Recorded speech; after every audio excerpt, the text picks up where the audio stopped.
Oh,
hello everyone. Hope you're all right. Thanks for joining us in. You all right, Matt, Nelly, and Paul as well? You all right? Yeah, this week it's been a bummer because of the weather. I think I didn't work on the Monday. I can't remember what the reason was. And I know I was working through the week like probably everyone else here in the freezing cold, struggling through and just about making it, that sort of thing. However, come Thursday, I went out to do cleans. It was like, I think, the coldest day of the week for us anyway, where we are. And I tried cleaning. I did two cleans and I thought, nah, this is it. We ain't going to get through the day. And what's the point? Because I looked at the weather forecast and saw what this weekend's going to be like. Because my original plan was going to be just try and get through Thursday the best I could. And on the Friday, because Sophie's away up in Scotland at the moment, so I'm down a person with Sophie. Matthew had also organised for a day off, so it had just been me on Friday. So I was aiming to get through Thursday's work the best I could because I know the weather's going to hold us back. And then on Friday, working on my own, I'd just catch up. So I'd have only lost the Friday's work anyway. However, we lost the Thursday work except for two cleans. And obviously, I didn't work Friday, but it meant a long break for me. I've had a nice 4 days of trying to forget about work, but today my mind's been going 10 to the dozen, hence today's live that I'm going to go through. which is basically like increasing my prices, restructuring, ready for 2025 for the new tax year, like April. So that's got me thinking about that really, and it's a lot harder than what you think. Um, but yeah, that's how the week's gone for me. And then obviously this weekend it's been really windy, and the wind and the rain. Today's worse than what it was yesterday where I am, but tomorrow's looking good, so I should be able to crack on with picking up from where I left off on Thursday. So I'll have the day's work that I had in for Thursday minus 2 cleans, and so I should. I'm just late. That's it. I can't catch it up. I've lost a few days, and such is life. That's the way it goes, isn't it? All the bits of being a window cleaner. Anyway, I just cut to the chat room just to welcome people in. Like I said, already said, are you all right, Paul, mate? Watched your video, buddy. And you replied to the comment I put there for you. So nice one. Keep up the good work, mate. It's a good thing to do in it when you're on your own. You've got something to think about, and just do it more as a hobby and chuck it up on there, and it will just gain pace as it goes. It's took me a long time, but keep them coming, mate. Like you say, it's good to see how other people work, and if they do things slightly different to you, so it helps you solve a problem or try something different, doesn't it? And it's nice as well to see someone has the same problems as you. You all right, Nelly, again, mate? I saw your comment down there. I'll come to that in a minute.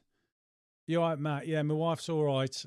She's just got really sore bruising on her ribs. So it's a bit hard moving around, breathing. Obviously, I'm doing my best to make her laugh and that, so it hurts. But she can tell me off when she wants to. I haven't seen this one, Nelly, where you've said you've just been watching the interview with Dave from Ionics, saying it's interesting. So I'm going to look for that straight after this live, mate. Even if I download it to watch later, that sort of thing. Ah, you're right, buddy. Adorn saying you could only work Monday. So you had Tuesday, Wednesday, Thursday, Friday where you couldn't work. Oh, God, that's horrible, isn't it? I've been there a few times myself. Luckily, sometimes when it's happened like that, I've got a bit in the bank that's kind of sorted me out, but then it's wiped away that pot you was building up, if you get what I mean. At the moment, I've got a pot there, which I need because I've got my MOT for my van coming up on the 13th of January. And I know I need a service probably as well by then. So I'm trying to build the pot up for that. But when you lose these days' work here, it gets you worried sometimes. Hi, Ched, mate. You all right? Yeah, no worries, buddy. Can't stop long. Just about to have dinner. Dinner's more important, buddy. I cooked dinner tonight. I like cooking on the weekend, so I did a chicken chow mein. Did pizzas yesterday. Ched saying up all your prices, check Squeegee to see how long each job takes. Because what you can do in Squeegee's, you can time it and record the time for every clean. I know if you haven't got Squeegee, you could make notes of this yourself. Although driving between makes that difficult. So yeah, but you can see what time you started the day, what time you finished, and you know how long it took individual cleans. And then you're looking for your target money you want that day, which hopefully you work out. It's something to aim for. Hi, LB, mate. Yeah, my weekend's been all right. It's been indoors. I've not been out in the rain. I haven't washed the van this weekend. Hopefully it's getting to wash itself. Find out tomorrow. Christopher, you all right, mate? Saying you've never done a price increase in over 3 years. Looking forward to your insights. Well, it'll be everyone else's insights as well, mate. I wouldn't go off what I've done. I haven't done many price increases neither. I've been going, it'll be 7 years in January, and I've really done one price increase. And I plan to do one in 2 years' time from the last time I did it, which will be due this April. And I'm going to do that going forward as well. Spring safest time to put your prices up. Good point there, because you've got Christmas, haven't you? It's hard, isn't it, to get through Christmas and then after Christmas. Just catching up with the comments here. Matt saying managed to work all week. Only had one got a job that I could do or couldn't do as it was frozen. Yeah, I've done a few gutter jobs where they're frozen. I've tried using chisels, screwdrivers to break it up. Luckily, when I did that, I did it later on in the day. So parts of the gutters were unfrozen. It was just a particular part of the house where it had been in the shade for a long time that was still icy. But I thought after that, if it's icy again, I'll just leave the gutters until it's all thawed out. Problem is, when you've got these cold snaps where they've lasted about a week and the day turns nice, it probably takes another 2 days to thaw out, really, doesn't it? Nellie's just saying we put the prices up a small amount every April. So you do it every year then, Nellie. That's something I have thought of doing as well. But I think the price increase for me will be that small. It's not worth it. Although I've got lots of different things buzzing through my mind at the moment. Like I said to everyone, don't copy me. Just bounce ideas off each other, if you get what I mean. So that's all the introductions done. We caught up with the comments. And wow, we've had 24 views. And we've got 14 at any one time. So hello to everyone else. If I haven't mentioned you, or if you haven't put any comments, feel free to put your comments in. Everyone bounces off and help each other. That's what I'm trying to build up here anyway. So like I said, the title of my video was window cleaning pricing, reconstructing for 2025. I'm going to go for pay rises either every 2 years, every tax year, so on in April, or I'm thinking annually. It's one or the other. I think if you do it every year, it depends how you can work it out. I think me, it's too small. Whereas if I did it every 2 years, I think it's fair enough to do it in a clump, say of £1 a round figure. Not sure. It's things I've got to still do a lot of thinking about, but now's the time to be doing it, I think. So you've got plenty of time to work it out looking forward.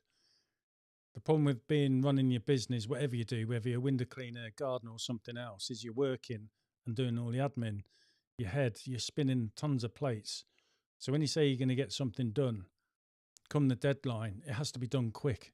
And you're not always thought it 100% through because you can't give it 100% time. So it's good to try and do these things in advance, if you get what I mean. So everything's ready just to press a button to go. That's what I'm kind of trying to plan for. So like I was thinking, is this winter time is probably a good time I've found or learned to start reevaluating everything. So because of the winter months, it's getting darker. You're under that pressure to finish quicker. You'll find the days where you find that really hard, where you're struggling. So that particular round on that day might need tweaking. So you might need to take a customer off, for example, and put them on another round where you find you're finishing quite early, that sort of thing. So basically evening out all your days. So you could, worst case scenario, finish by, say, 4 o'clock if you're pushed for time. And the days you identify may finish really early, and you could probably start filling up with future customers going forward in the year because you're going to get the inquiries coming through. So it's a good way I've found of looking at everything, readjusting your schedule and your rounds to suit you. And also while you're doing that, you're going to be looking on the impact it has of your income for that day. So you probably already worked out what your outgoings are a month. Divide that, say, by 20. So you're working Monday to Friday every 4 weeks. That's almost every month. And then you're going to take the outgoings out of that and then be left with a certain amount of income, which hopefully is going to be your profit. Or like for me, I'm including my outgoings of paying my kids and stuff. And obviously you want to factor in there on that profit the bit of buffer, the leeway, where obviously you're going to wait for some payments to come through. They're not going to come instant, are they? So it kind of leaves you ticking all the boxes financially so your business isn't at risk. Because if the van's not on the road, I'm not earning any money. That's top priority. You know what I mean? And then obviously from that, you're going to look a bit further, which is what I was thinking today, is things you can do to increase that. So if all the cleans you've got, you're struggling to get in your day, the only way to increase your income is really, isn't it, to put your prices up. And you're going to look at the figures of what you need. It doesn't matter what everyone else is charging. It'd be nice to know what everyone's charging so you're roughly the same or a little bit more, not too much higher, that sort of thing. You do your thing, but you've got to look at where you're going to protect yourself, cover your business, things like when you need to buy a new van, other stuff that I didn't think of before that you have to factor and plan in. So you don't have to get a loan. You can buy it outright, for example, and you don't have to buy brand new, do you? So I'll go on to some of the points, but before they do that, I'll just see what some of the comments are. So I got up to last with Nelly. Where was we? Sorry, I'm just trying to find it. Right, yeah. So coming up to Paul saying apologies, had to step away, but heard your comment at the start. Thanks for the encouragement. No worries, Paul, mate. Just keep plugging away. Dawn saying it's those jobs that aren't just normal increase, it's the ones that need increasing by £5 or £10, which is something I was going to talk about more. For instance, will the customer understand, or are you going to lose them? And or do you keep taking them on at a loss? That sort of thing. You know what I mean? And then in new customers, at what are you going to take them on your new pricing structure, for example? So, which is what I would do to get things right.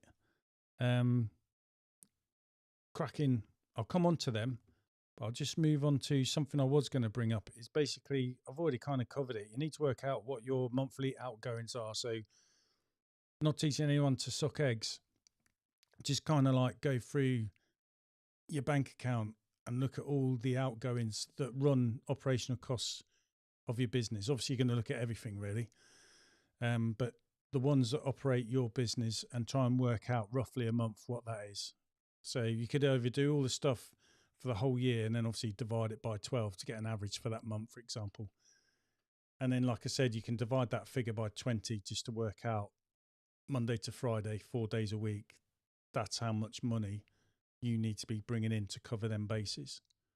And then obviously with your outgoings, you're going to be doing the same with your income. So you want to work out basically, obviously, your income minus your outgoings, profit.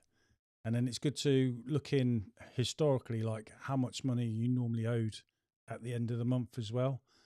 So you can factor that in so you know what's as good as going to be in your bank account. Because there's always going to be some late payers.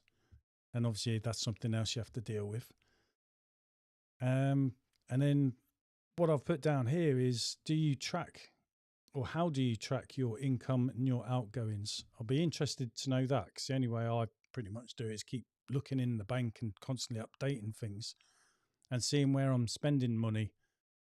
Because obviously buying yourself a coffee, that sort of thing, it's nice to be able to do that, but when times are hard, there's no way you're going to do that.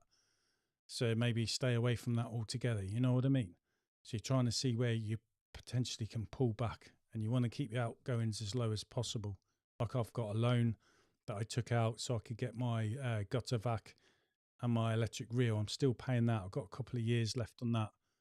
My business loan's all paid off, that sort of thing.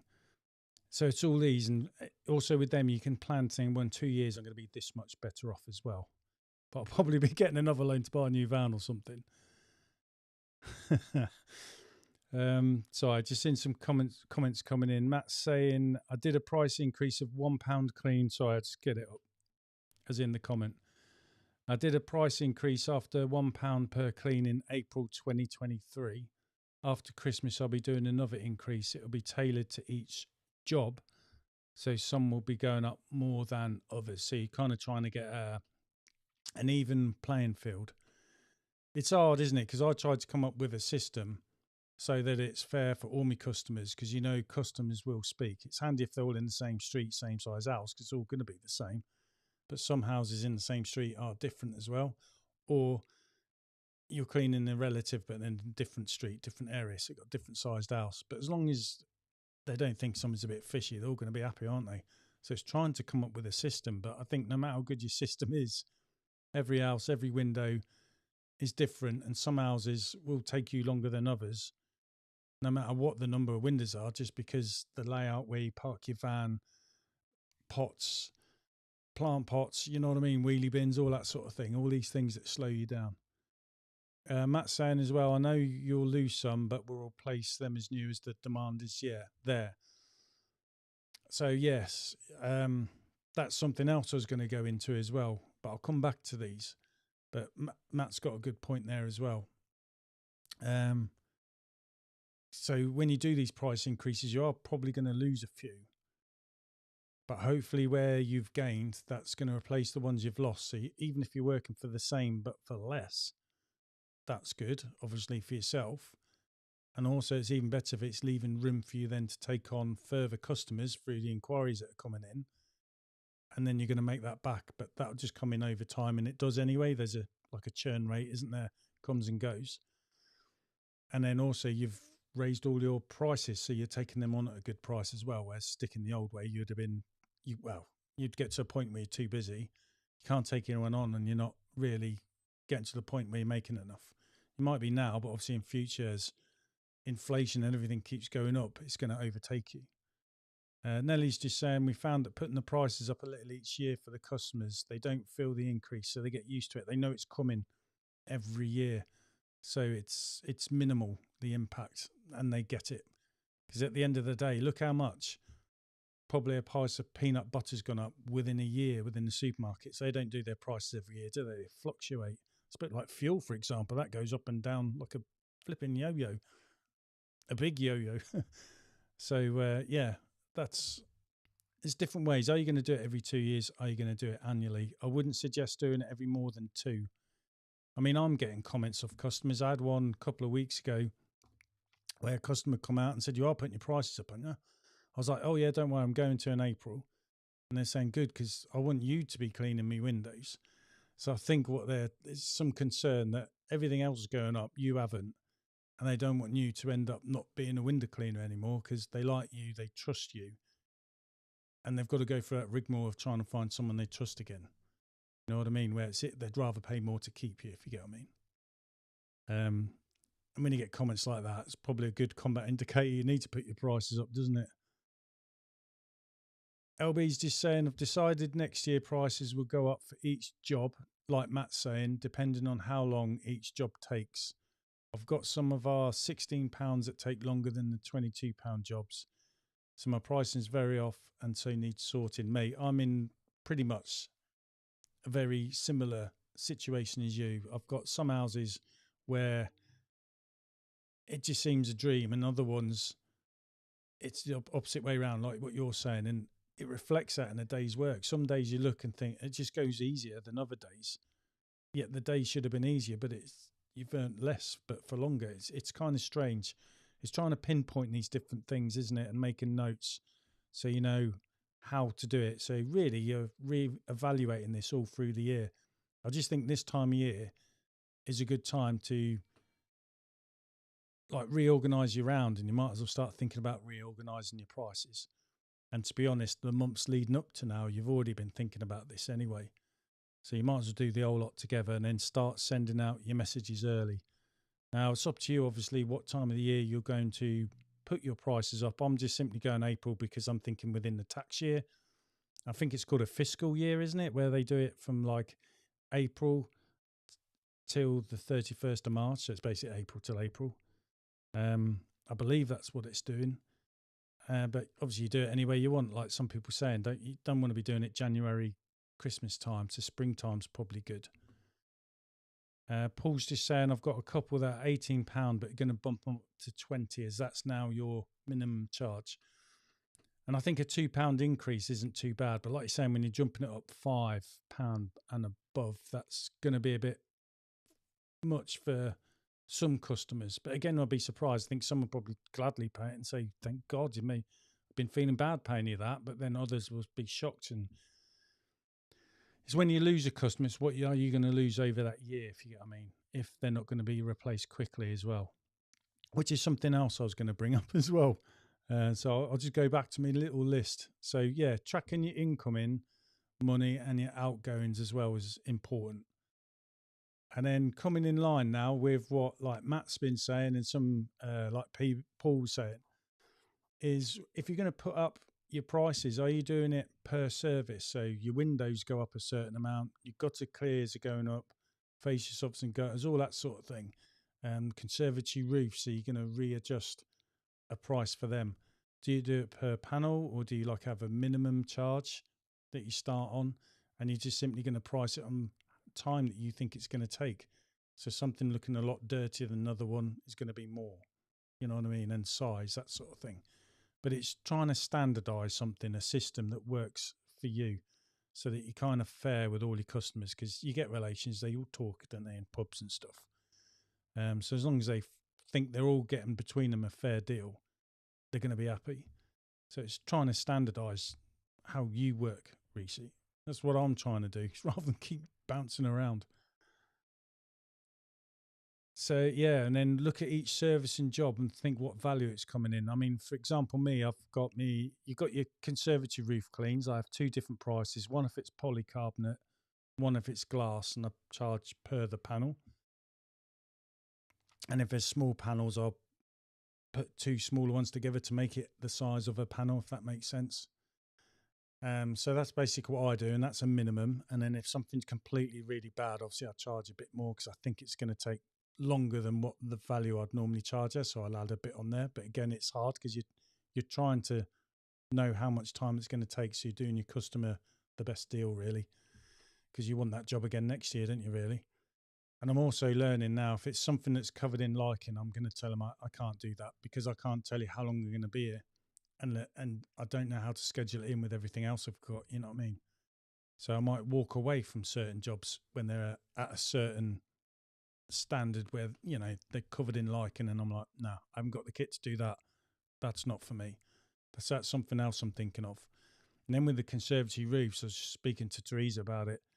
We've got like regular roof cleans, customers that have it done every time they have their windows cleaned, so either every month or every 8 weeks, because they just want to keep on top of it being tidy. And normally it's just because the roof above the house has got some moss that's come down and they just want it wiping off. They're not after a full clean, you know what I mean? But again, that's through chatting with your customer to work out their expectations on that. But the problem is, you're probably like me. You might do what they're thinking, but you want it clean. You know what I mean? You want them to be impressed. You have a standard of clean, so you get carried away. So it's also working out what level do you go. And then again, from that is what I'm saying to my wife. I think she's obviously pointed out to me for years that cleaning the conservatory roof sometimes, because there's three of us, Matthew and Sophie can clean, say, a bungalow in the time it's taken me to do a regular conservatory roof clean.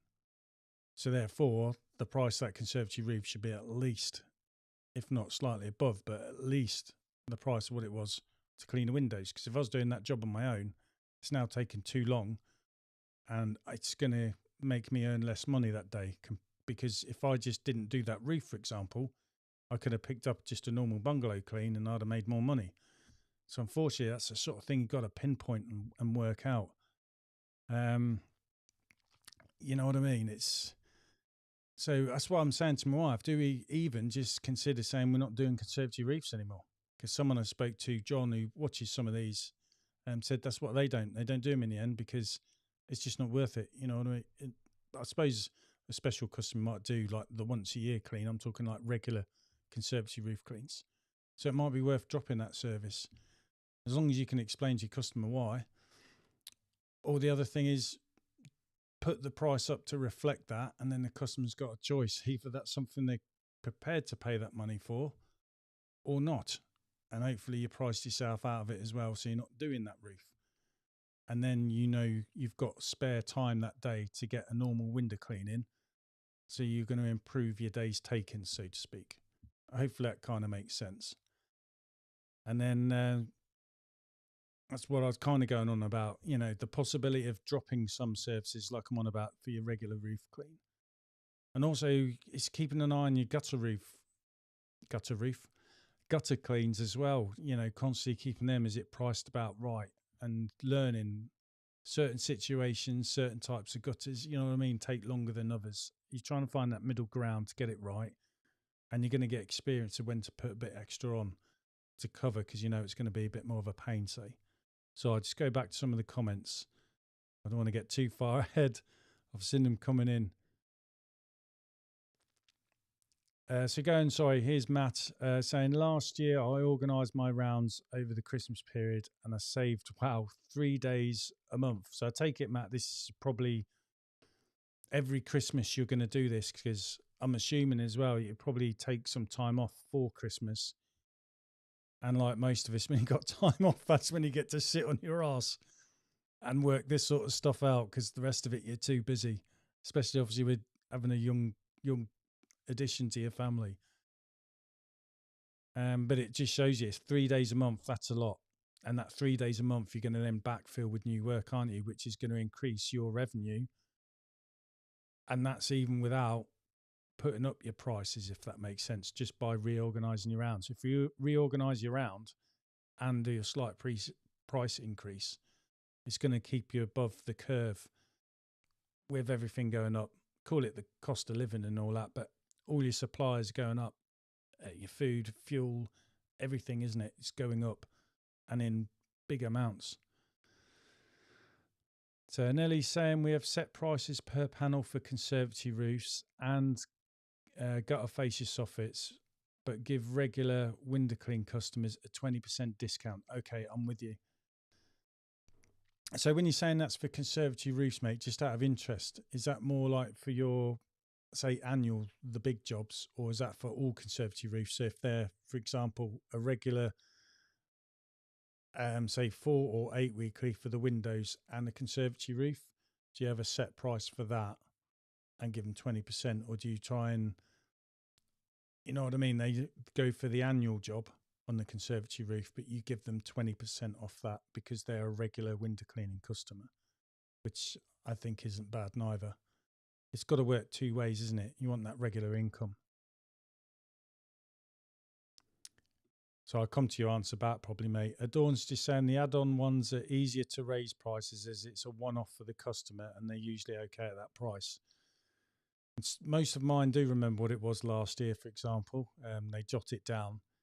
But I think it's only right they get a price increase every time you do your windows as well.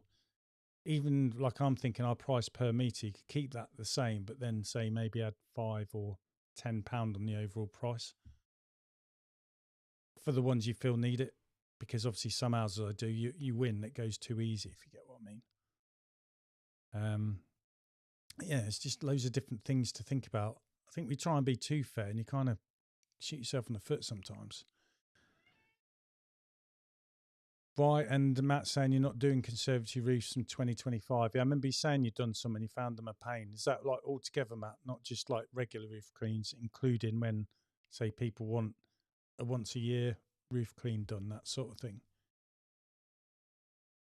It's interesting. It's what I said. You've either got to rise the price up because you're aware that it's taking so long, or it's making it hard for you to fit your customers and service them in your busy schedule, that these jobs aren't really worth doing.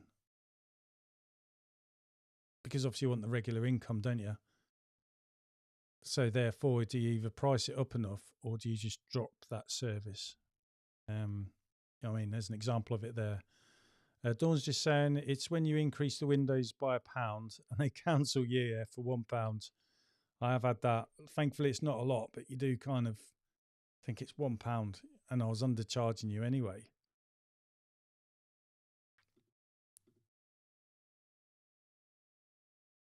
So I don't know what the thumbs up format is. That to do with the conservatory roof, mate? Oh, you probably answered it. I may do some for your regulars, but generally, okay, I'm with you.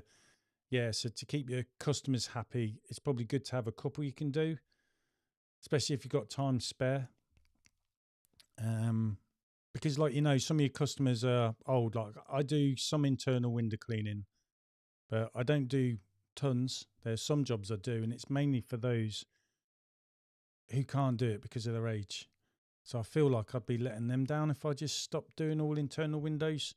So maybe every time I ask, just say no from now on, but just look after the ones I got, because obviously I don't want them to drop me. But also I know they rely on me, if you get what I mean. So it's all these things you've got to bring into mind, isn't it? Nellie's saying all conservatory roofs, but look after the regular window cleans as they are the bread and butter. Yeah, at the end of the day, we're window cleaners, aren't we? So, right, I'm with you. So just your regular window cleaning customers, you give them the 20% off for conservatory roofs, but anyone else don't offer it, I'm guessing. Because it's like when you first start it, you've got loads of time, so you get these one-off jobs. You're glad you got them because you need the money, but then you're gutted that they don't become a regular clean, and you've worked that hard for it as well. And that used to shoot you, get to me, shoot me in the foot. But then I found as I got busier and busier, people weren't using me for that without me saying no, as if they kind of knew. It's weird. Oh, what have I done here? So it kind of worked out that way. But yeah, I get what you're saying there, mate. Conservatory roofs usually underestimate the time it takes. I definitely do that. Bits break, especially when they're brittle, and difficult gullies at the rear. Yeah, and there's some bits it's just hard to reach, but you find feel like you have to do it. See, where there's a will, there's a way. Again, though, I suppose that at least with a regular window clean, you can have a look while you're cleaning, can't you? Vinny's saying I've been doing £5 increases on about 80% of my customers right down south, and they haven't had a single drop off yet. Was nervous about doing it, but so glad I have. I suppose it all comes to demographics as well. Because the going rates can be different in different areas, can't they?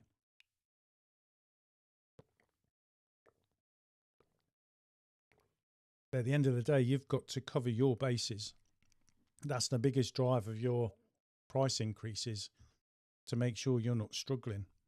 I mean, we're not going to be multi-millionaires doing this, and we're not after pricing it to be like that, because that's wrong. And you would get to the point where nobody will use you, then you've shot yourself in the foot by being too pricey, if you get what I mean. So yeah, it's hard, isn't it? It's a lot to think about, to try and hover around to get the right price increase, so you don't lose too many people, but you're not underpricing yourself, if you get what I mean. So it's down to getting enough to get by, really, isn't it? Make yourself comfortable, so you're not worrying. And like I do, some months I don't even know if I'm going to make it, you know what I mean? But somehow you just seem to plod through because you've got that will to get through it.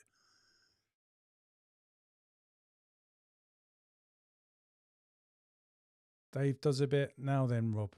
Sorry, what's that comment too, mate? Welcome to you anyway, buddy.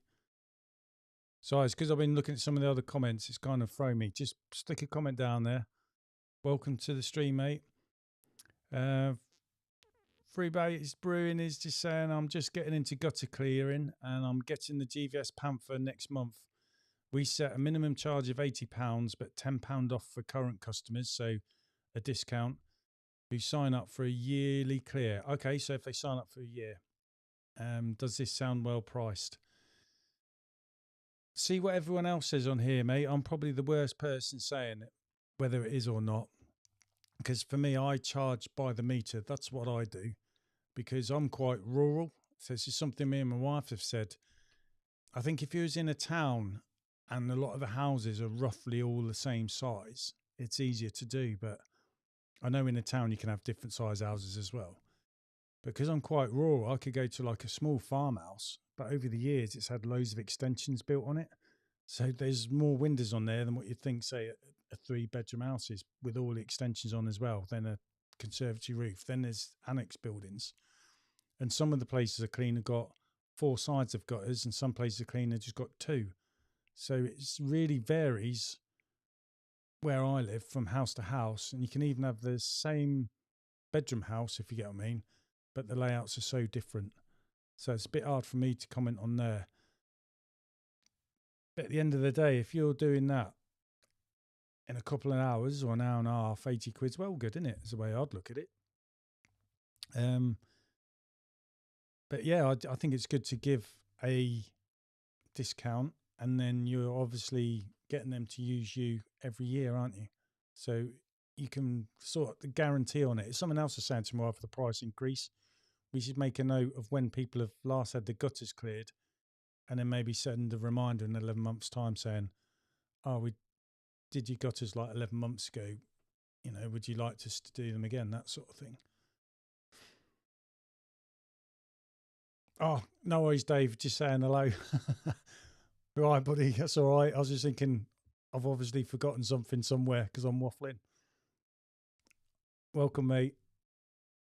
So, yeah, going back, you've also got to recover the costs of buying for this as well, haven't you? I know Matt's had the Panther. He's upgraded. He's got a vac. He's still got the Panther, and he's absolutely, it's a great little got a vac as well. Always can have it in your van. Doesn't take up too much space. Little generator to go with it, and away you go. And yeah, it'd be a great addition, mate. What I find with the gutter clearing is I'm not doing it full on. It just, I don't chase it. The customers ask me, and I get ones. Luckily, it just asks me every year. I have been thinking about putting the prices up there per meter, but I'm a bit nervous on that one because, again, some of the properties I do got tons of gutters on there, and then you just feel that is way too much money for the time it's going to take. So I used to take stuff off, but I've stopped doing that and saying the price is the price, so to speak. But if it feels really stupid, we do rein it in, and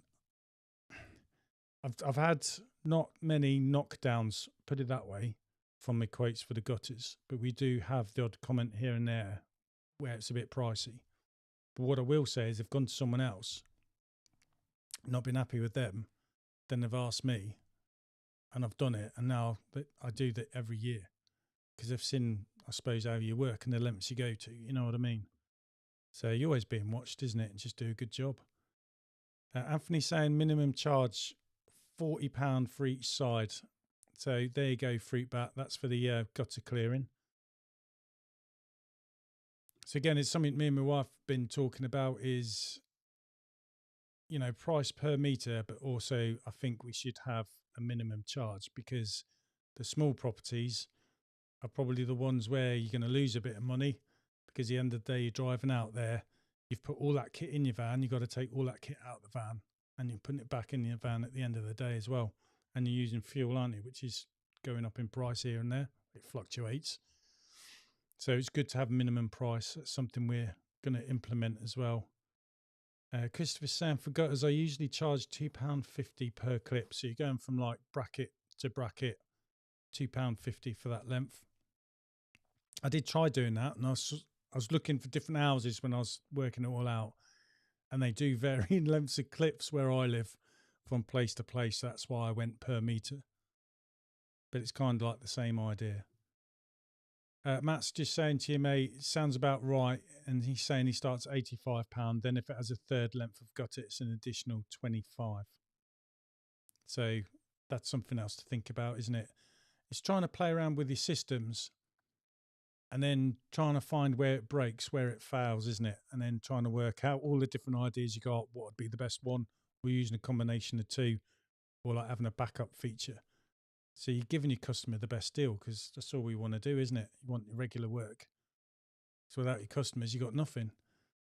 And Nellie's saying problem with discount gutter clearing for yearly customers is some won't have you back year after year. So they might miss a year and then have you the following one, I suppose. Only give a discount if they've had them done before. So for example, you could say to like fruit bat £80 for the first clean, but when they book in the second one, then give the £10 discount, which I kind of, it makes sense. I expect that's what you'd have done anyway, but you'll tell them that when you book it in, if it's done every year. Matt saying as well, he's had his panther for 4 years and it's made him thousands of pounds. So that's going to be a good little gutter vac for there, mate. There you go, £80 good minimum. Just don't be tempted to go lower, even for what seems like a small job. Getting out equipment and cleaning takes time before you do the job. So that's similar to what I was saying for the small ones. I think you need a minimum price for those ones. And also, I think the other thing with having a minimum price, which is like going back to one of the comments Matt made, I can't remember now, is you're bracketing, aren't you? So you're kind of bracketing the customer you want at a certain price point because you know you can fit X amount of them jobs in a day. So you're going to hit your targets well. And then people outside that bracket have got two choices. They either pay the minimum price or they find someone else. But what it means is it's freeing you up to find a job within the price point you're after, if that makes sense.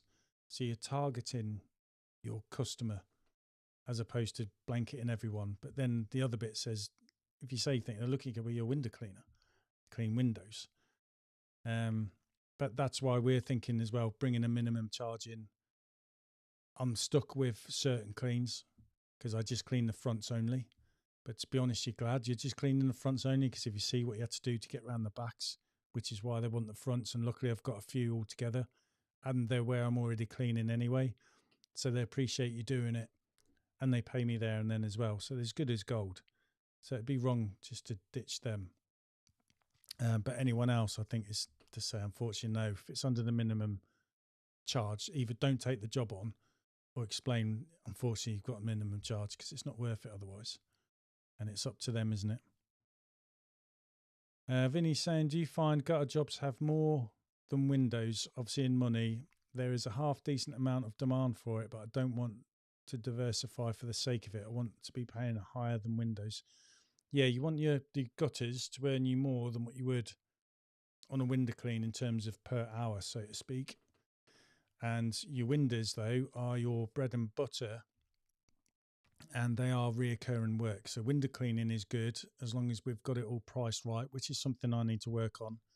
It sounds like we all do to some degree, but I definitely need to work on it a bit better. And it's good. It's reoccurring, isn't it? And you're not having to search for customers all the time because you've got a certain amount of customers that you can only have on a reoccurring basis of every 4 or 8 weeks, for example. Whereas the gutter jobs could be once a year. It's like pressure washing as well, isn't it? They're big ticket jobs. But look at how many people I've seen watching on YouTube and where they do all these big ticket jobs like roof cleaning, they've got all that stuff, they've got pressure washing going, but they're now looking at window cleaning. And why are they looking at window cleaning? It's because they need some money coming in, especially over the winter months, because their work's, say, seasonal. So they need something coming in, because even though they've got these, it's seasonal and they're busy, perhaps they're not making enough sometimes to get them in through the winter months because everyone's a bit more, got to stretch your money further. So they're not having these things done as regular as possible, perhaps. And again, if you put your price up too much, you're going to get more no's, aren't you? So they're looking at window cleaning. And you and me know, I think, to be a window cleaner and make money, you've got to be really busy window cleaning. And that does not give you time to do on other services like your pressure washing. Your gutter cleans, I think, will go with your window cleaning, because when I started, I just thought, if I don't do other services, someone's not going to pick me up as a window cleaner. And then I looked at what I got with my water fed pole. I was like, well, you can clean fascia softs and gutters with what I clean the windows with, so I can add that on. And because I mentioned the word gutters, people are going to want me to clear them out as well. So I might as well buy a ladder. So I brought a ladder and a bucket and did it that way with the Pro Gutter tools until I got myself the gutter vac. And now I use that, but I still need my ladders as a backup, as you've probably seen in my other videos. And the gutter jobs do bring in, I do some jobs where you end up doing the gutters, the fascia softs and gutters as well. We've had a new customer, you saw one of my videos, there's a bungalow and all these windows together, and that paid good money. Luckily, it's not just me doing it on my own, as my son, my other son, my daughter and my wife on that job, because we had 3 big jobs in that day, but it took us all to pitch in to get it done. But then you think that's a lot of people who've got to take money out of that as well. But that's just how we do to fit it in. We want to keep everyone happy and just get by in life, you know what I mean? But I want to do it a bit more comfortable than hand to mouth and what it can be at times. So yeah, the gutters, mate, will bring you in money, especially when people see you doing it. Yeah, I'm actually saying the same thing. Yeah, it makes loads more on the gutters and the window cleaning. It's just your window cleaning is bread and butter, and it's money that comes in every month, and that's what you want. I don't think you could run a gutter clearing business on its own. I wouldn't be able to, not round here. Dawn Window Clean saying, had a few that when you give them a price to clean out the gutters, they agree, and then at the end of the conversation add, will you wash them as well? Yeah. So the thing is a bit pricey, and then trying to get a bit more out of it for your money, I suppose, trying it on. Although I think some as well will be a bit confused and then not sure, so they've asked that question. Don't know about you, but when people say, oh, do you do gutters? I straight away smile and then just say, look, sorry, I said I do 2 services regards with gutters. I says one of them, I clear them out. So if they're full of leaves, moss, that sort of thing, we'll clear them out and unblock them. And then the other one I do is I wash the outside of your gutters, but I also clean the fascias, your soffits, and if you want the gable ends. What one would you like me to do? And then when they start asking, then I'll say, well, it costs this much. And if you want this one, it costs that. So both together. And then we used to give a discount if they're both together, but now we don't. Like, you know what I mean? So yeah, it's something you have to get off straight away. But yeah, you do get some people try it on. And I think as well, actually, you get some people, don't you, probably a bit wary of the price, but I've always seen them smile and hand the money over really quickly to at the end because they've been watching and really seeing that you've been working hard for that and doing a thorough job. Because like where I live round here, it's hard to find a tradesperson that's very reliable and you know what I mean. You've got every faith in that when they walk away, the job they've done is done. There's not going to be any comebacks from it, which unfortunately around here, a lot of my customers get hit by. So again, I think that's another reason why people don't want to see me go out of business because they trust me, if you get what I mean.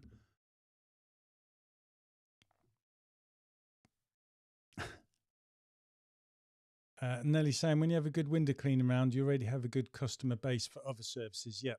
Which I remember Ashley A. McIntosh on his channel said, because obviously he's gone more now, hasn't he, towards cleaning roofs. Whereas he used to be window cleaning, he did traditional. Then he went over to water-fed pole, did that transition, got himself a pressure washer and was saying how good it was to offer pressure washing to his customer base. And obviously he got a vac to do gutters, that sort of thing. But he's now switched over, hasn't he, to his pressure washing and roofs.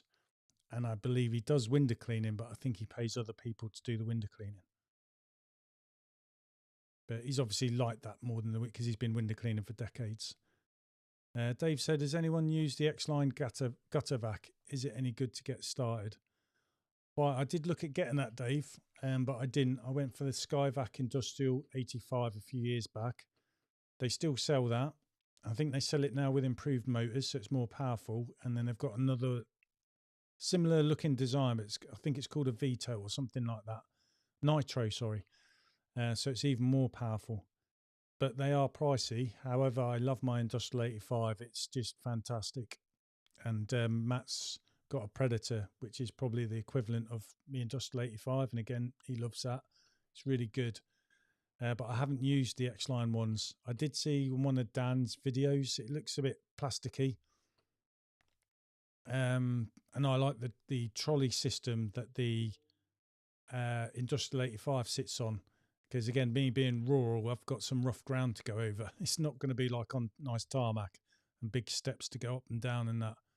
So I can't talk from experience, but I know they do good deals on it in terms of your budget. So at the end of the day, it's your budget that's going to drive you to what you can get, if that makes sense. But whatever you get is going to be a big investment. So sometimes I would say when you're getting something good, is to get a little bit more money behind you and go for something else. So it's almost overkill because it's going to last you then. But if anyone else uses the X-Line gutter vacs, because I know it all comes with the poles and everything else. Darren saying, Green Pro, yeah, I used to love watching his videos. Done a great video a few years ago about utilising your window cleaning customers. I think on his where he's done quite a lot of videos. I think on one of them when he's talking about when you do your window cleaning, start looking at the gutters, measuring them. If you're doing pressure washing, measuring everything up basically, so you can kind of drop the seed to them. Or when they ask you, you're already there to go for a quote. Anthony saying, I think it's hard to keep up with window cleaning when it rains. I can clean in the rain, or I know a lot of people do, but when it's like wind and the rain, it's no joke because you're going to get soaked. Or torrential rain, you sit it out and you're trying to sit there between the showers, and it's horrible when you think you've spent most of the day sat down and you haven't really achieved anything. When if you're drawing the line of it early off in the morning, perhaps you're then at home and you can turn your attention to spinning other plates that you can't do when you're sat in a van. When I get behind, I'm just behind. I'm too busy because I've got different days, different rounds in different areas. And that's what I said to my wife. If you've done half a day, there's no way I'm going to do that half a day the following day and then carry me around another area and still got all that work done. I just, in that scenario, the following day I catch up on what I haven't done and then that's me finished. It's an early knock off, go home. So the next day when I do my round, it's all in that one area rather than the problem going from day to day, if that makes sense. But what you can do, we find sometimes is on those days where I end up with, say, half a day's work, because half of it I didn't get done. If there was a conservatory roof going, for example, and they've accepted the quote and everything, I'd ask them, is it possible I could come around and do it this afternoon? I've had a cancellation. And sometimes, they say yes, and it fits in there, and you've got rid of a headache later on. So there's different ways of managing it, really. That's kind of what we do. Sorry, wrong one. And you're saying you worry about your customers moaning with the rain. Yeah, I just explained to them, it's a bit hard. I think when you're speaking to a customer that doesn't know how it all works, the water, we kind of go on a blab where you're trying to keep it simple, but you belt fed the information. They only listen to bits of it, and then they look at it as if they understand, but the rest of it's going over their head. So I kind of like just say, look, when it rains, if I've cleaned your windows and they're clean, when it rains, the rain falls on the glass, but when it dries off, there's no marks left. So when I'm cleaning your windows in the rain, it's the same thing. They're going to get rain on them, but they're going to dry off the same way the water I use in your windows as well, and they're going to be clean. But I do appreciate at the end of the day, it's their windows, and if they don't want me to do it, I can't. And again, it goes, do you drop that customer later on or not? It's your call, but I just respect their wishes, really, and hope I win them round slowly. No worries, Vinny. Matt's just saying, Anthony, are you the guy I was talking to the other day in Plymouth? And he's just replied yes. And he's saying hello. That's cool. Wow, it's nice to meet other window cleaners and just chatting it.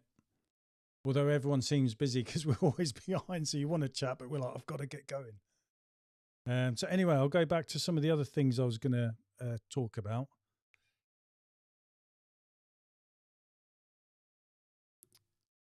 It was inquiries, basically, versus spaces. So going to like where Matt said last Christmas when he went through rescheduling his round so it flows better, which is something I think you naturally do in the winter time anyway, because you start to get pushed for time. So you're thinking, how can I be more efficient to make this not as much a headache? Is moving things around. And whereas he made up 3 days, a month spare, well, now he can backfill them up in with inquiries. So again, going to me, say, with a regular roof clean, do I put it up a certain amount because it's got to reflect the time it takes, or do I just drop them all together? And if I drop them all together, what it's going to enable me to do is that time is going to be possibly fit another window cleaning. Or if I did 2 or 3 of them conservatory roofs that day, I could get another 2 or 3 customers window cleaning. So it's going to create spaces for me that way by dropping a service, if that makes sense.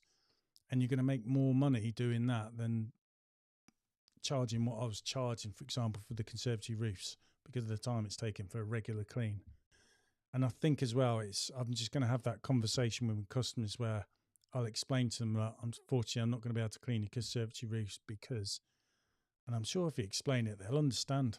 Because they see I'm holding myself back, and the only other way around it is to push everyone's window cleaning up high enough.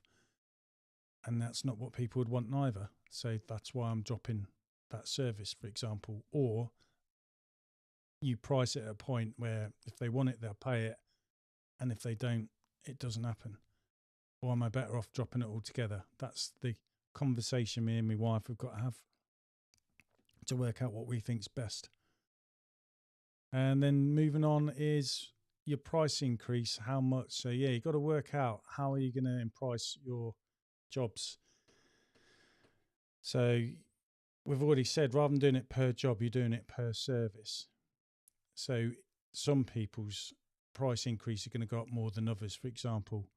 And also for me is I've got some houses which are underpriced. My last price increase, which it'd be 2 years ago in April, we couldn't bump them up to where they should be because we felt that price increase would be too much of a big jump.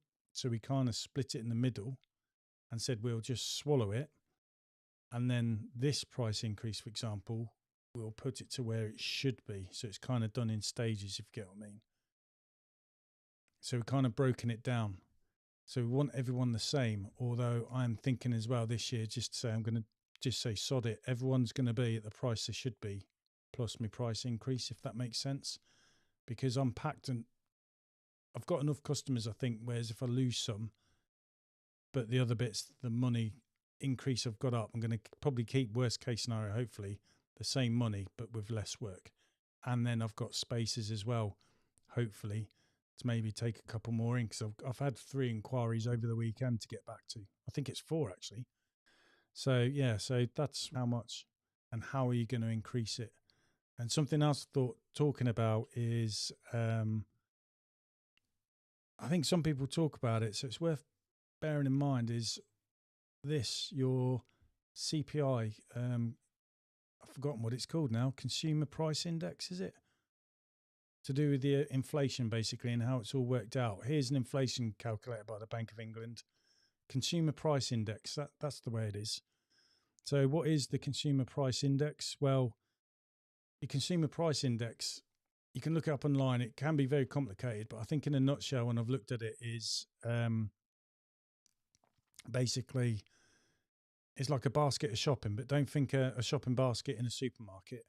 It's similar to that, but it's not just items based on what you get in the supermarket. It's based on items you need for your household. Okay, so like buying cars, buying a pint of beer, a packet of fags is in there, believe it or not, because people smoke, these sort of things. And then it tracks the price increases and works out from there like a rough inflation rate. I was trying to look it up today as well because it's a bit interesting to work out. You get an average over a year, say like from April to April, a fiscal year, whatever it's called. But it does also break it down to month by month, and you'll be surprised how high it's jumped in certain years at certain months, and it fluctuates, goes up and it does go down. But what you want is the average rate, because if you're doing it like a yearly increase, do you go by the rate of inflation, for example? So that's why I thought I'd get this up. So there's a calculator, and then it sounds daft, but what I've done on here, because it says what would the cost of goods and service cost in, you put in the price, in is the year, and then it's obviously taken us up till October 2024. So I'll put in £1 in 2018, obviously it was a quid, but now in today's money it's £1.27p. You get what I mean? So you could say if you had a house where he's charging £10 in 2018, you should be charging £12.75, just going off the rate of inflation alone. But bear in mind that going off inflation is not going to probably, I suppose, all the other costs of running your business and planning to buy a new van, that kind of stuff. But it's something to go by. You can see it's minimal. So then again, I think where people say put it up £1 every 2 years, you're keeping slightly above the inflation rate, I think. And it'll probably get your prices to a certain point where your next price increase, you might lower it. So it's like what John had the conversation with me, because he's saying when you've got it to that point, say like when COVID hit and everyone's going to be hit hard economically, you then could lower putting your price up compared to what you normally do, because you've got that advantage to do it, if you get what I mean, rather than it going up and then you get to a point where you're losing customers because the cost of everything is just too high, or people are losing work, that sort of thing. So it's all something to bear in mind, something to look at. I'm sure there's loads of other calculators out there, other things on the websites that will go through the consumer price index.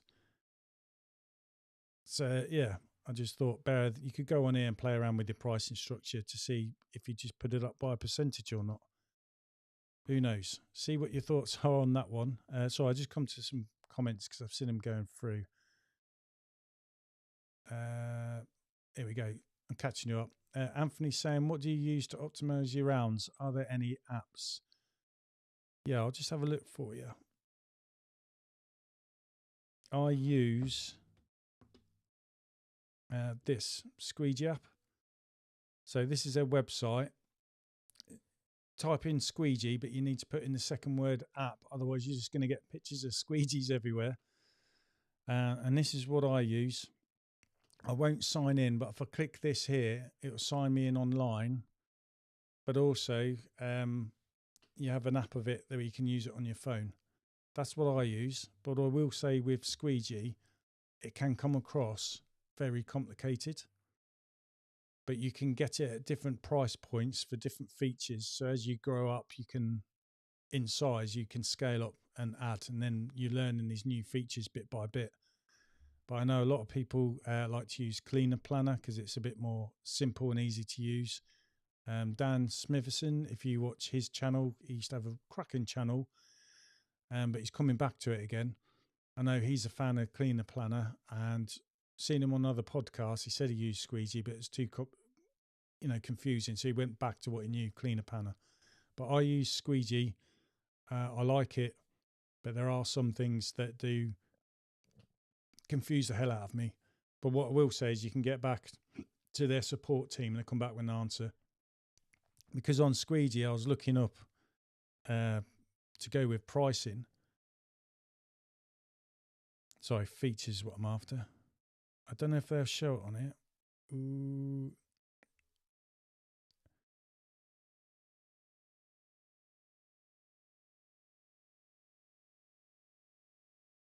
No, sorry, mate. I can't see it on there.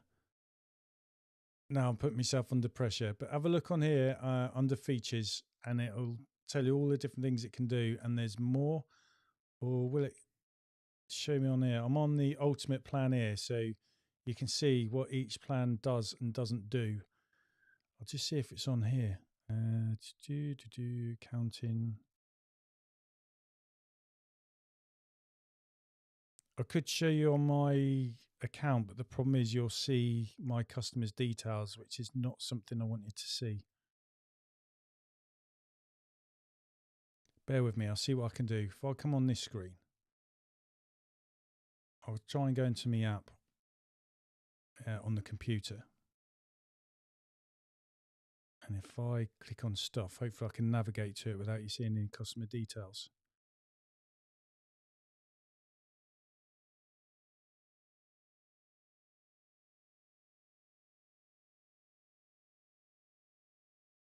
I think it will still show some stuff, but they've got a feature on here called pricing. I'm on the ultimate plan, so I think it comes with that. And then you can click create. Yeah, if I keep the screen like that, so basically you can give a name of whatever your plan is. So you could put like window cleaning price increase, and you can do it either by percentage or fixed. You select the date that it's going to implement it, and then you put up how much percent or how much pounds, and then you can round it up to nearest 10, 25p, 50p or pound. And then once you've got it, you click save, and then basically you press one button and it will send all the messages out of you putting your price increase up, and it'll also tell them what the new price is, and it will change it automatically for all your customers at a click of one button. So that's what Squeegee will do, but that won't work at the moment, which is kind of annoying. But I guess it's in development. I have sent them an email, so they will reply to me because they are good. And I think it's still in development because I was trying to do it on my dummy account where it tests me, and I could see how it increased stuff. But when I thought I'll have a sneaky suspicion, I went back to my customers and it had done all my customers as well. So I had a mini heart attack there, but thankfully I can click a rollback button and it undid all that as well. So everything's as it should be. Because if that was fine, I was next going to send a message to myself to see what the message it would send out. So then I knew when I do my price increase, am I going to do it as percentage or do it as a fixed amount? Or like you guys are saying is, I think maybe do it per service as well. So I'm trying to look at a way as well as once I've worked out how I'm doing my price increases, how the hell am I going to tell? Because I've got 568 regular customers as it stands. And then I've got a load of customers at the moment who are prospects or we're waiting to get quotes back. And we do got a set amount where they use me annually for, I just do the conservatory roof, gutter clears, fascia sobs and gutters, the windows once a year. And the big jobs because they're big houses.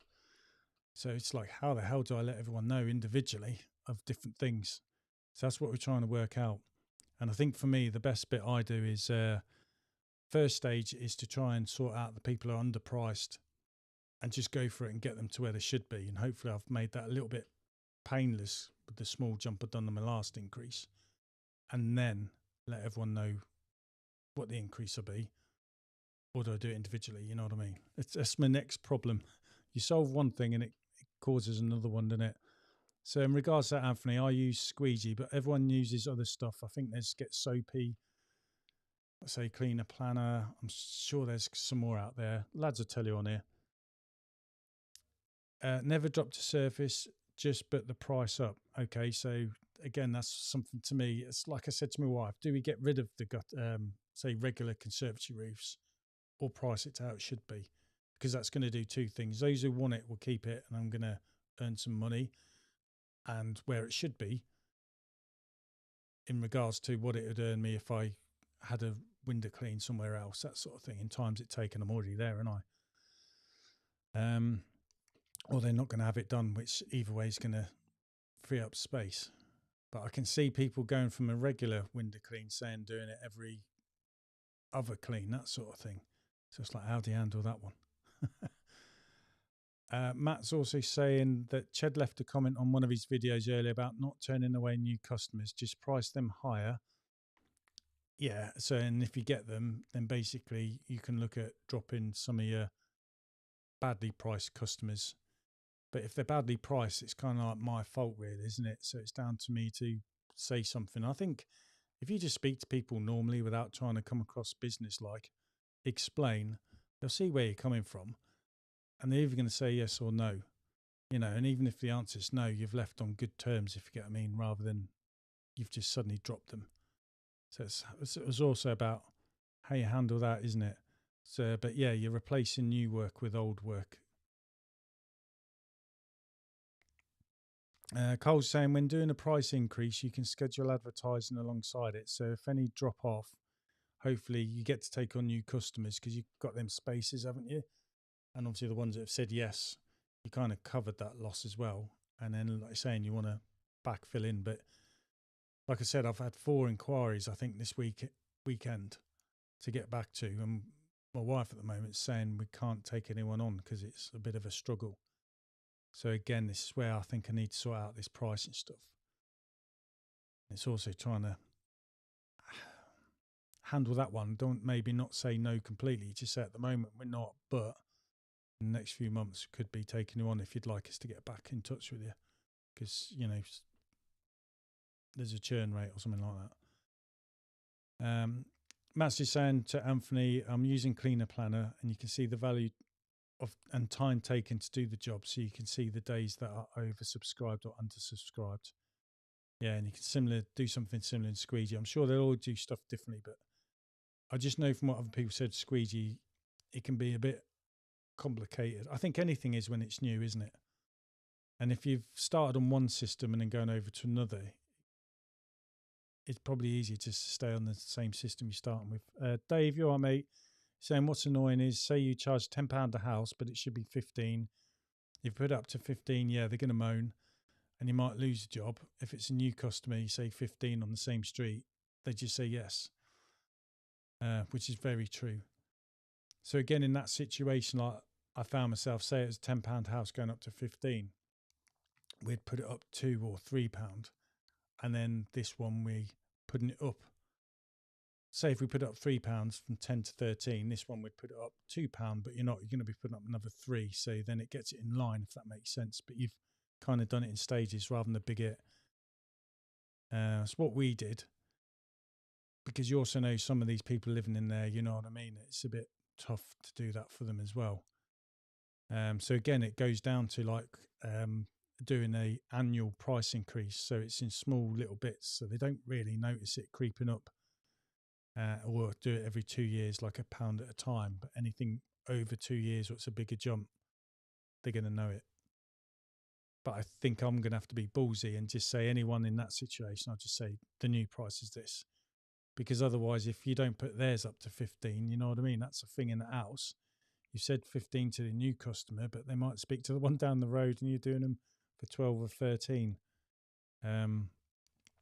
And if it's exactly the same house, because they're not daft, they'll question it. So therefore, you know what I mean? Should you just say sod it? Be bold, I think, at the end of the day. Because otherwise it's going to bite you in the butt later, isn't it? And if you know your figures as well, you know you need to push up so that you're sat a bit more comfortable rather than you lose 2 or 3 days that month and now you're wondering if you're going to make it through, because you need money in the pot for when your van goes wrong, don't you? Things do break. Dawn's just saying, in the customer records may be a column marked time when you gradually time your jobs so you can monitor them and hopefully it won't get out of hand. Yeah, and on Squeegee there's a bit where you can set a timer. So you just press start, stop, and it saves it on the customer profile page so you know how long that job takes as well. I found a good time to do that will be in the winter because you're a bit more rushy. This time of year, I'm finding now December to January, possibly into February, the window is going to be easier and quicker to clean anyway, because all the spiders of the cold, they ain't going to be on the windows. And with the rain, they tend to stay cleaner for longer. And then it's quite good because I use that to, the kids will see it now, get their confidence up, thinking, wow, we're a lot quicker. So in the summer, hopefully, believe we can do it that fast as well. But you slow down, obviously, because you've got the heat. But then you've got all the bugs and that. Door and window cleans, time between jobs can amount to a lot of time lost and not paid for, which is true. Which is another thing, isn't it? It's handling your talkers. The good thing about winters, what I'm finding, is people like to stay indoors in the warm and the heat. And if they come to the door, to be polite, they're saying hello and pay you, but they soon want to get inside and you can get on your way cleaning, you know what I mean? But in the summer, especially people who are retired and that, they're out in the garden and they like a chat because they don't see many people, that sort of thing. And I don't mind chatting. It's part of the job. I've said it before. But yes, you have to be aware of the time you're losing, because at the end of the day, it's you getting home later. You're still going to get all your jobs done in that day, but you're going to be late at home and you've got a family to go to at the end of the day as well, haven't you? So it's very true. Fruit Bat is just saying, I've now got mine set to a minimum charge of 15. That took some time doing, from 10 to 12 now to 15. So it sounds like I'm in that process, mate. So I was thinking every 2nd of April do a £1 increase, but I'm aware there's only so much customers will pay also. Yeah, that's why I'm thinking doing £1 every 2 years, like in April.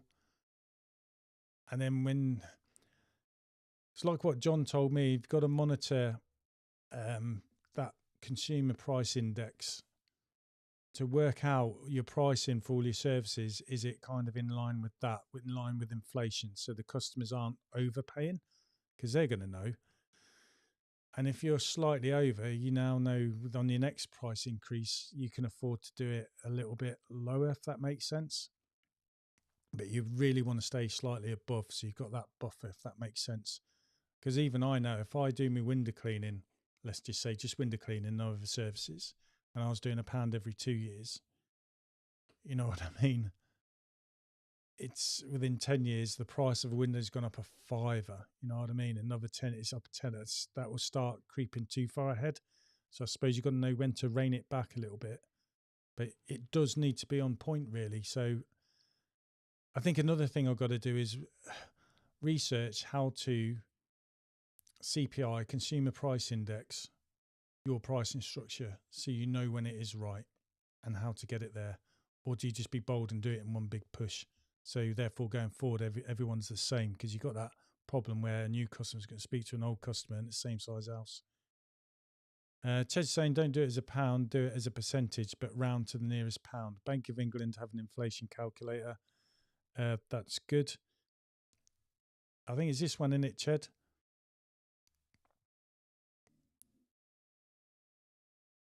I suppose there's more stuff to read about. Not sure if that's the one you're on about, mate. But yeah, I was looking at doing a percentage with Squeegee when I was playing around with it. So I've worked out, that's what we said, your lower, I think it's fairer to do it as a percentage as well. Right, got you, mate. It's fairer to do it as well, I think, by a percentage, because if you're putting a small house up by £1 and then you're putting a big house up by £1, it's not really fair. Big house is obviously going to far more windows. So if you do a percentage, it's going to kind of even out. But then I was looking the other ways. Sometimes that a house that's lower one might jump up £1, and the bigger house is going up £3 or £4. So it's trying to adjust and play around. And I was also playing around with the percentages. If I say put mine up this April by, I think we put down 2.5 or 5%, it round up to nearest pound, and then in 2 years' time I do that, it's going to go up £1 again anyway. Whereas the percentage really has only gone up like 30p, if you get what I mean. So I've seen it kind of run around there. Not sure. It's trying to play around to find out what you're comfortable with doing with someone, because you've got to explain it to everyone anyway. But it is interesting. We're saying like fixed price over percentage. So I kind of like the idea percentage works. I think it's even, but those paying a lot of money, the percentage going up, it's going to be a lot more. But then again, if you do £1 on everyone, I don't think anyone's going to moan at £1. But if you're doing 20 cleans a day, that's £20 a day. You're better off, if that makes sense. But if you did a percentage, obviously it's going to be more a day. It's hard, isn't it, to get it right? There's definitely a lot to think about. So you said, Nelly's saying last year there's 75p increase per customers, but during COVID, obviously you did it for less for 50p. So it's kind of what I was talking about. If you're above the curve, you can put your next price increase, rein it down a bit so you don't get too far ahead, and then people start thinking you're really, really pricey. And Matt's saying, don't really want to deal with pence, complete pounds only, please. It's easier for you to change, isn't it? But the thing is, I suppose, if you're going back to where you're doing it in pence, like Nelly's saying, if you're doing go cardless and these automatic payments, that probably doesn't matter because you're not having to give out change, are you? It's hard, isn't it? And that's why I'm thinking just do pounds, but I have thought of doing pence, especially if everyone's go cardless. But unfortunately for me, where I am, if I went to get everyone go cardless, I think I'd lose a lot of people, because there's a lot of people around here who just don't want to touch banking and all that kind of stuff. Or they want to do a bank transfer. Some don't trust it. Some like to pay by card. Some like to give you cash, but then you've got to go to the bank when the bank's open, because sometimes they're open, aren't they? But the doors are closed because they're doing other work on the computers, that sort of thing. It's hard. I would love to get everyone over to go cardless. Dawn's saying I tend to put my increases on the regular invoice. Then we don't have to. Sorry, is that don't have to what? Sorry, mate. I've just lost it because I'm reading the other ones. Oh, I'm guessing when you send an invoice, it'll have an increase for the next clean when you like doing your price increase, so people are aware of what it's going up to anyway. Is that what you mean, mate? Is it? Ched's saying, say £1 and £10 house to £15 job. So the bracketing, so anyone between 10 and 15, you put up £1. Anyone between 16 and £20, you're going to go up £2. And anyone between £21 to £30, you're going to go up £3, and so on. So that's kind of almost in line with a percentage, isn't it? Because like you're saying, them bigger houses have got more windows. So if you're putting your price up per window, it's kind of going to be the same thing as well. But rather than putting it up in pence per window, so you're dealing with pence, sticking to the pounds, you're rounding everything up to the nearest pound, aren't you? Remember, if you're busy, it's supply and demand. Spring should be easier to pick up new customers, so not too much to worry in losing money from putting your prices up, because you're going to quickly replace customers, aren't you? Like I say, springtime, everyone's thinking, I want everything looking nice, aren't they? Not many people ask for a window cleaner in winter, although I do get them. Like I say, I've had some coming in.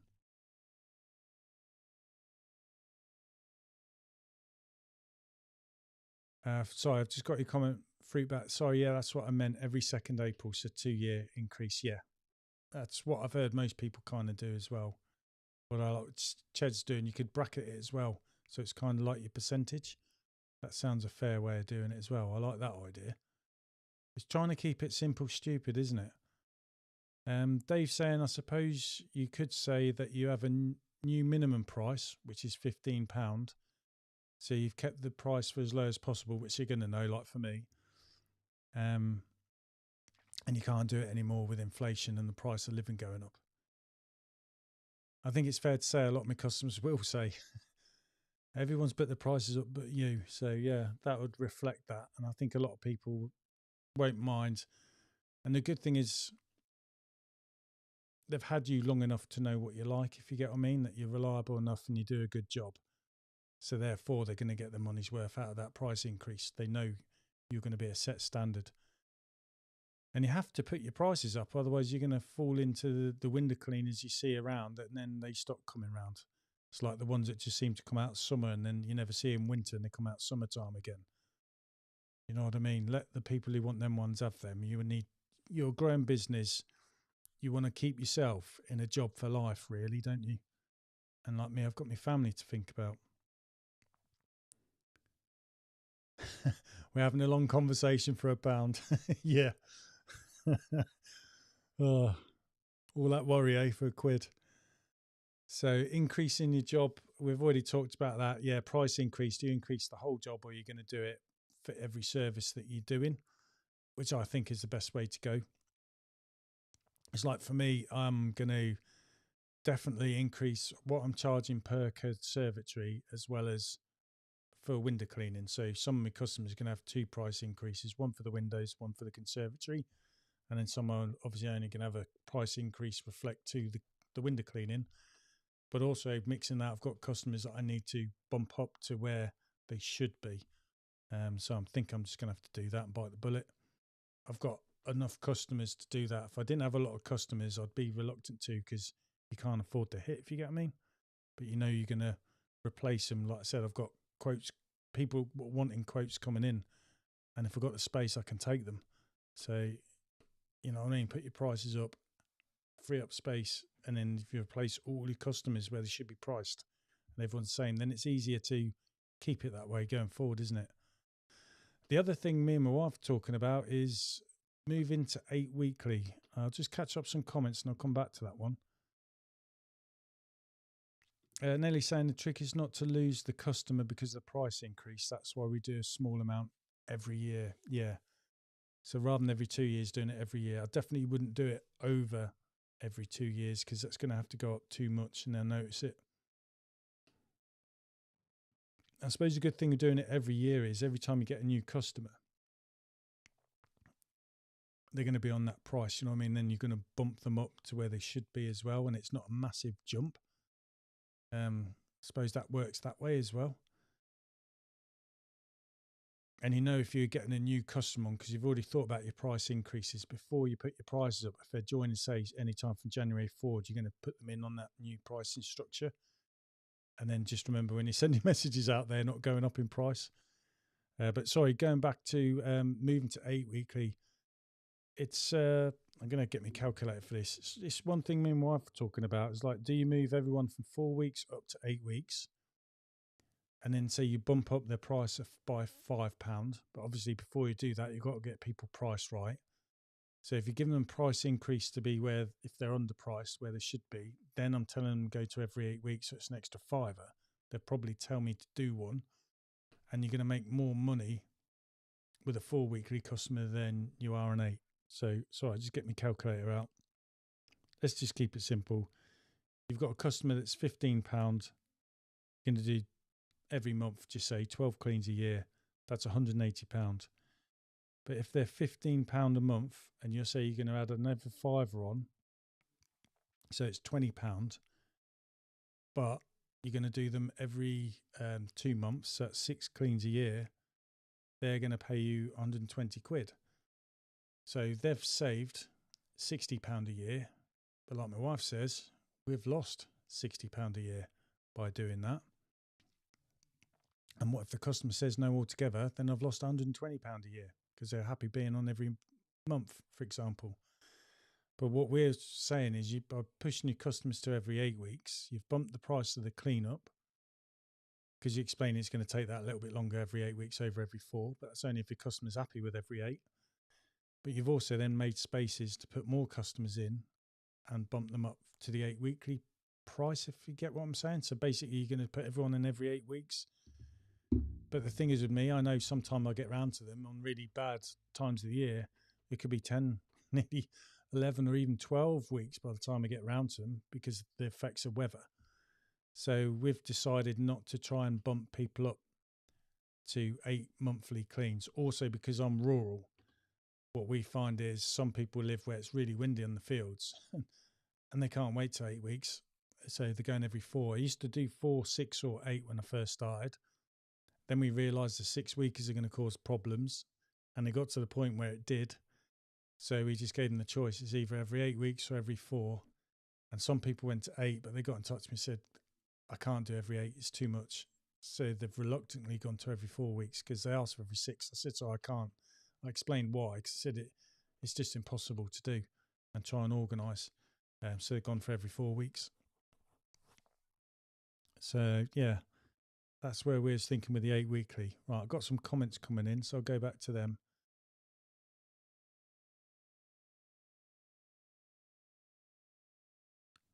Ted saying, if you're too busy, think about 6 weekly. That's something else I had thought to my wife. Rather than saying push people to 8, go to 6, because I think being rural, 8 weeks would be too much.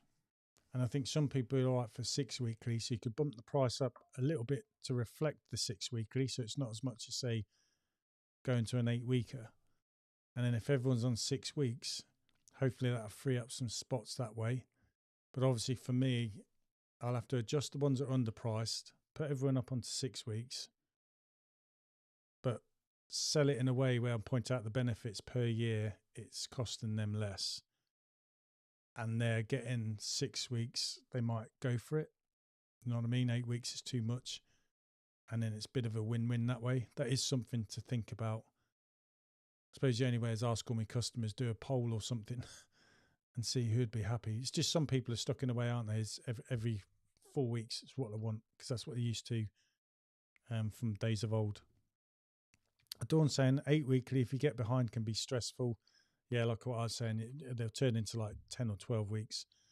And then people don't get too happy with it because the windows, like you're saying, are getting too dirty. So it's going to take you longer. But it doesn't justify. And this is the other point, what you're saying. When I first started the window cleaning, I realised people were offering 8 weekly prices, say £5 higher than a 4 weekly. And I thought, that's just a way of bumping up the price, really. I could understand what they're saying, it kind of makes sense. But for those who are sceptical, could look at it and say, all right, well, if I'm every 4 weeks and we have a big storm and my window's dirtier than normal, does that mean you're going to charge me more? You know what I mean? So therefore, why are you doing it every 8 weeks? So, yeah, I've kind of shot myself in the foot because we do a price. It's the same if you go every 4 weeks or every 8. Choice is theirs because everyone's house is different. Like I said, I'm quite rural, so some people need the windows clean every 4 weeks. And then some of the towns I go to, they can get away with every 8 weeks, but those by busy roads and that want every 4. So it's a bit of choice. And I just wanted regular income coming in a month. So again, it's like, do we bump up the 8 weekers as well as my price increase? But I think that's going a bit too much. So it's a headache, isn't it? So much to think about. Nelly saying the problem with 8 weekly, if you use an 8 weekly customer, you're losing more money. Yeah, it's like I said, say if someone's £15, that's £200 a year. 8 weekly is 120. And if I've pushed them, say from, like you're saying, going from 4 weekly, which is £180, to going to every 8 weeks, I've lost £60 a year. Yeah. And they might want to be every 4 weeks and say, sod you, and then I've lost £180 a year altogether because I've lost the customer completely. Dave's saying £1 a year is, I can't even say that word. You can tell why I'm a windy. Acceptable, is it? If someone sacks you over £1, they're not a good fit for your business. Yeah, £1 doesn't get you a lot nowadays, does it? I mean, you can't even buy a bottle of Coke, can it, in the supermarket? That's like what, £1.55, £1.60. Yeah, you don't get a lot. Imagine what you get when you was a kid for £1. Jesus, I used to buy halfpenny sweets. Imagine that, 200 sweets for £1. Oh, have no teeth. So yeah, that's a good point. Ched's saying you do mainly 6 week with the odd few that are 4. It's just juggling in it to keep people happy. And I suppose, like you're saying, if you are every 6 weeks, but you understand why a particular customer wants every 4, because obviously how dirty the windows get in that time frame, I suppose every 6 weeks is too much and you don't want to lose them altogether. So you got talking from experience there, Ched, with 6 weekly. Dawn's also saying most of yours are every 6 weeks, but definitely not 8 anymore.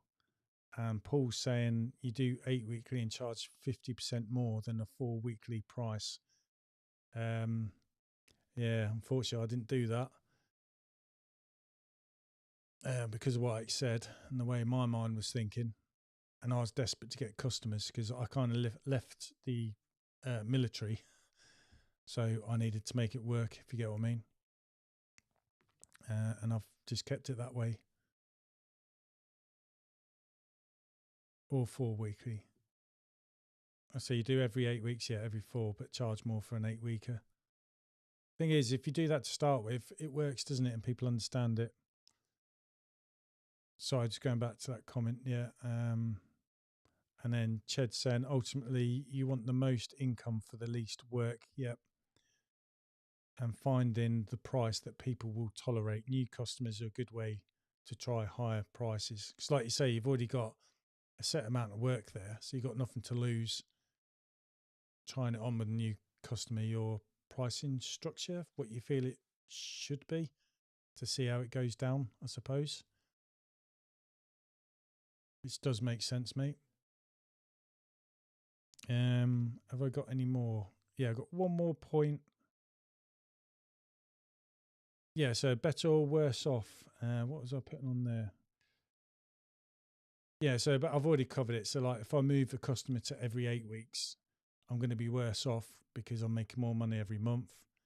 And I run the risk of losing that customer completely altogether. And therefore I've lost a 4 weeker customer. And some of the individual jobs you might do could be a nice big house. So a certain increase will lose you that whole job. And then can you afford to lose that? You know what I mean? It's difficult, isn't it? But you've got to look at the end of the day what you need to meet for your outgoings and how much money you need at the end of it, including money owing. So you've got enough to keep going in the pot, because when you need a new van, new bits of kit, van needs fixing, insurance is all going up, all these kind of things which should be tracking. You've got to cover all them bases, haven't you? Nellie's just saying you do monthly or bi-monthly. And Ched's saying 8 weekly, you need twice as many customers. So it depends how easy it is to get more customers. Yeah, and I think going every 8 weeks is creating spaces and you're trying to push the money up, if that makes sense. But like everyone else said, it's hard to keep to that schedule of on the dot every 8 weeks. Whereas every 4 weeks, people are being more forgiving because you're never going to get too far behind. And I guess the same as with pushing it to 6 weekly. So it's kind of the idea of going 8 weekly where you're creating spaces to allow more customers in, but you're not overstretching on trying to keep to that religious schedule, because things do go wrong. So how much should we be charging for conservatory roofs, Dave's saying? It does depend, doesn't it, on roofs, the size of conservatory. I've done some monster conservatory roofs, probably charging nowhere near that. I suppose like for a one-off clean, I know I used to look on the forums and that, and I used to charge up to like £120, but for that I would do the whole roof, the gutters, and then the fascias, soffits, well, the gutters of the conservatory and all the way down, including the conservatory windows, because I was going to make a mess of the windows cleaning the roof anyway, and I'd literally try and get that thing as clean as I could. So I was pricing like, but it'd take me half a day. So if you did 2 of them, even that's a loss, really, I suppose. But I don't charge that much now because I'm obviously quicker at cleaning. So what I do when I charge for a conservatory roof one off, I have two prices: one for polycarbonate, one for glass. I'm trying to think how much it is. I think it's £5 per panel for a polycarbonate roof and £7 a panel for glass. Because glass, obviously, it's a bit of extra rinsing at the end and all that kind of stuff. Polycarbonate, you can use water. You can use water on the glass windows, but you need to rinse it with your Pure. And I don't clear out the gutters unless they're fucking alphing. Excuse me language. Unless they're really alphing and I'm going to get problems with water, I'll just start taking bits out. And then we don't charge for the windows, if that makes sense. But if I get them wet, I'll just quickly whiz over them anyway. That's kind of me. And then for a regular window clean, I've undercharged. I mean, I was £5, some are 10, and I'm thinking we need minimum £15 and even push some up to £20 because of the size of them. When you look at the time it takes my son and daughter to clean the windows, and you think I'm doing a roof for under what the value of the house is, it's not really worth it. So yeah. Anyway, I'm probably going to get shot for that. So Ched's just saying £5 to £10 a panel. Do you, Ched, do if it's different, like for polycarbonate or glass as well? Matt's saying he was £10 a panel with a minimum of £100. See, I'm under that at the moment. And Nelly's saying 99% of customers are paid monthly, so it's easier for them to budget in a direct debit. So I take it like going to 4 weekly rounds. That's why they want to go 4 weekly. So hopefully, Dave, that's kind of giving you some food for thought there on cleaning conservatory roofs. It's just whatever you do, the best way is just do it and learn from it. It's the only way you're going to get experience is by doing something and then learn fast and be a bit ballsy. And the more experience you get, you'll be able to look at stuff and know what's a good price for you or for the customer. You know what I mean? But I don't say you don't want to be swamped with too many conservatory roofs. Just the windows are a lot easier. So Ched's just replied, glass will be towards a £10. Depends on how big the panels are and how easy access is to it. So yeah, you're pricing for time as well that way. I was thinking it'd be closer to 5 for polycarbonate, closer to 10 for the glass. Dawn's saying when I started in 1996, monthly was normal for most people. If anyone asked for 8 weeks, it wouldn't be entertained. Now it's kind of flipped the other way, I suppose, for some people, isn't it?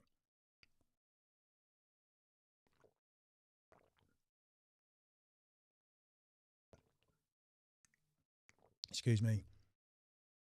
And I suppose you've got to think years ago as well, people used to have them done every 2 weeks, didn't they? Just every 2 weeks or every month. Doing the old traditional. I'm sure that's more shop fronts because they wouldn't get them done regularly because they're in busy centres, towns, and they get dirtier quicker, I suppose, with delivery vans coming and going.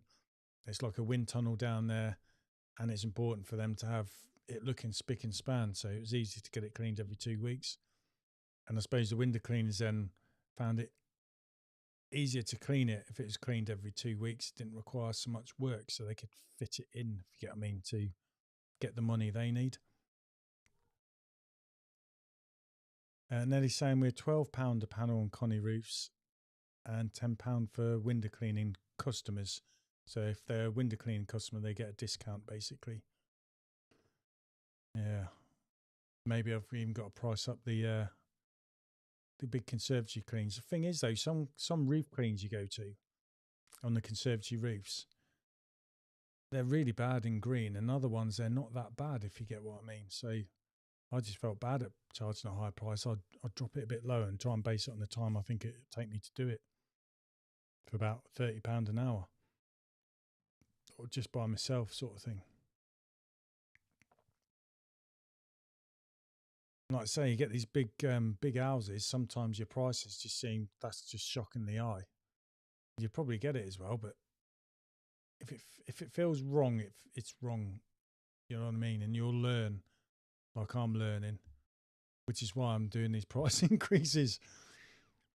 But yeah, that's all I thought I'd talk about tonight. Don't know if anyone's got anything else to say, because I've been aware I've been going for nearly 2 hours, 1 hour 45 minutes. But hopefully it's thought provoking. It's good to get other people's input here. It's definitely helping me out, but I hope it's going to help everyone really. And like Nelly's saying, take the rough with the smooth. Yeah, it's what I've said to my wife. No matter how fine you get your pricing right, you're still going to have some jobs where you lose and some jobs where you win. As long as it's a win and lose and it meets somewhere in the middle, you're going to be all right, aren't you? And I suppose the smaller you get that gap, the more likely you're going to get lots of yeses on your quotes as well. But yeah, anyway, I'll draw it to a close in a bit. But what I'll just say is, if anyone's got anything else you want to just chit chat generally or whatever, or any questions about increasing your prices, it's good to see the different systems, and like every year or every 2 years, if you're going to do a percentage by a fixed amount per job or per service, it's probably best to do it per service really. And yeah, your different methods. And then like Ched's one, I like that of bracketing, like houses between £10 and £20, 20 and 30 and so on.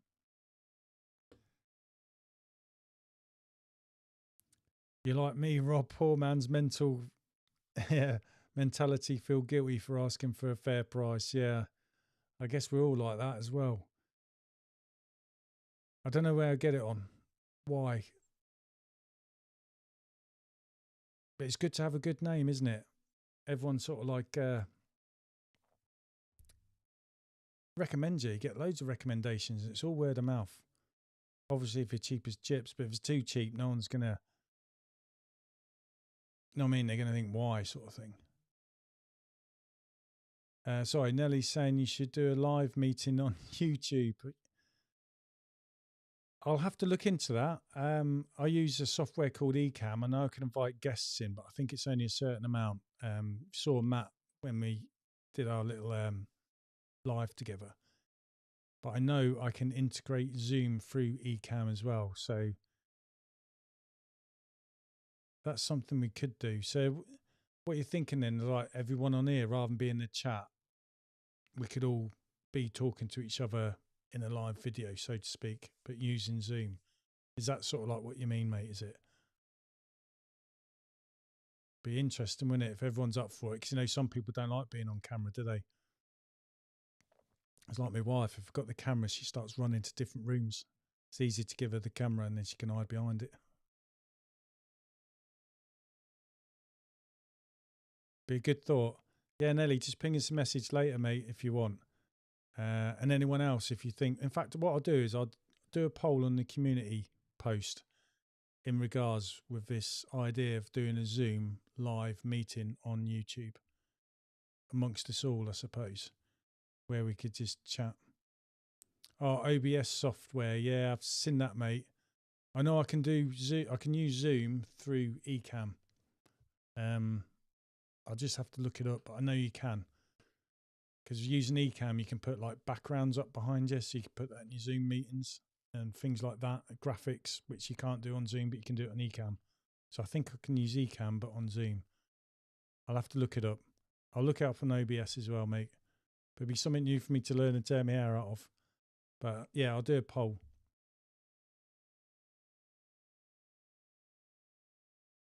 Ah, so Anthony sounds good idea. Yeah, okay, I'll look into it. Maybe do a members group of the people in a live stream sort of thing. So it's just us, like, if you get what I mean, and maybe not do it live on YouTube, or yeah, live for just us. I don't know. So it's not out there for everybody, or would you rather it for everybody on YouTube to see it, or just like a group? You know what I mean? Ah, so your wife does meetings on Zoom every week. So you probably tell me how to use it, mate. Ched saying stay safe, warm and dry next week. Yeah, I was looking at that, and hopefully the wind isn't too bad. Today is windier than what was forecast, and it's windier today than it was yesterday, so it made me think that tomorrow is going to be a bit breezy. There is going to be some gusts, but it's not going to be stopping me window cleaning. So hopefully crank out another good week for everyone to make up for these lost few days that we've had. It's been nice to have a few days, I must admit, but I hate not working. Got to work even when I was ill. I just love window cleaning. I love bitting out there. I love doing it, and I like the rush of trying to make a living. Really, could always turn the camera off. Yeah,